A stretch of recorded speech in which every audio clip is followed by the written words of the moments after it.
কথায় বলে জন্ম মৃত্যু বিয়ে তিন বিধাতা নিয়ে। এই জন্ম মৃত্যু বিয়ে কার কখন কোথায় কিভাবে হবে তা আমরা কেউ জানি না। কিন্তু আজ জন্ম মৃত্যু নয়, কথা বলবো বিয়ে নিয়ে। বিয়ে কেন?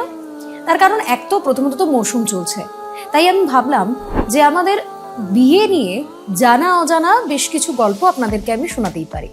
এর আগেও বেশ কিছু পর্ব আমরা করেছি, আজকে তেমনই একটি পর্ব। বিয়ের আমরা প্রচুর নিয়ম নীতি রেওয়াজ দেখছি, যেগুলো প্রজন্মের পর প্রজন্ম ধরে আমাদের পরিবার সেগুলো পালন করে চলে।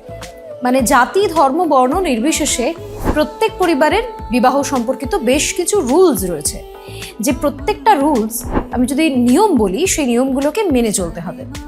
আর বাঙালিদের মধ্যে অন্যতম একটি গুরুত্বপূর্ণ রুলস যাকে বলে গুরুত্বপূর্ণ নিয়ম, সেটি হচ্ছে গাত্র হরিদ্রা।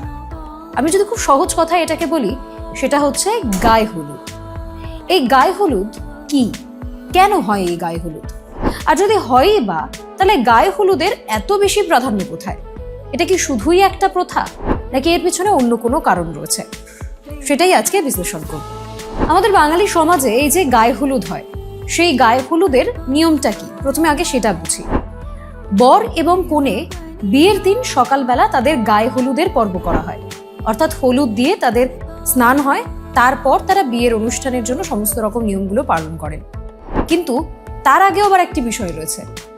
প্রথমে এই গায়ে হলুদ হবে বরের গায়ে ছোঁয়ানো যে হলুদ, সেই হলুদ আসবে কনের বাড়িতে। আর সেখানেও বেশ কিছু নিয়ম রয়েছে, যে ছেলের বাড়ির যারা রয়েছেন তারা সেই হলুদ নিয়ে আসবেন। তার পাশাপাশি যখন আসবেন সেখানে মিষ্টি মুখ করাতে হবে, যেন শুভ সূচনা একটি, সেটি তো রয়েছেই। বরের বাড়ি থেকে হলুদ আসবে, আর সেই হলুদ আসার পর সেই হলুদ মেয়ের গায়ে লাগিয়ে তার স্নান করিয়ে তারপর সে বিভিন্ন বিবাহের যা যা নিয়ম কানুন রয়েছে সেগুলো পালন করা শুরু করবে। এটি তো গেল সাধারণভাবে হলুদ, গায়ে হলুদ ব্যবহারের নিয়ম। এটা আমরা প্রত্যেক পরিবারেই দেখতে পাই। কিন্তু এই যে হলুদকেই কেন ব্যবহার করা হয়? এই জায়গা তো অন্য কোনো মশলাও ব্যবহার করা যেতেই পারত। কিন্তু আদতে এই যে প্রাচীন কাল থেকে আয়ুর্বেদিক মত, যেগুলো হয়তো আমরা আমাদের এই যে হোমিওপ্যাথি, অ্যালোপ্যাথি, এইগুলো সমস্ত কিছু আসার অনেক আগে থেকে আয়ুর্বেদ হলুদকে, অর্থাৎ এই মশলাটাকে বিশেষ গুরুত্ব দিয়েছে।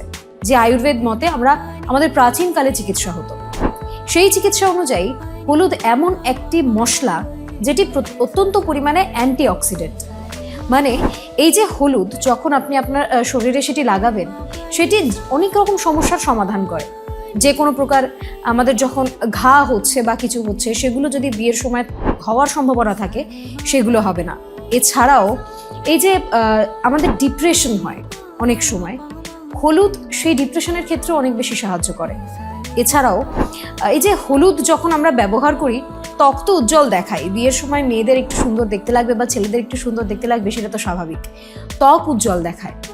আবার বিয়ের কারণে অনেকে প্রচণ্ড পরিমাণে টেনশনে পড়ে যান, আর সেই টেনশন থেকে গা বমি বমি ভাব আসতে থাকে বা মাথা ঘোরাতে থাকে।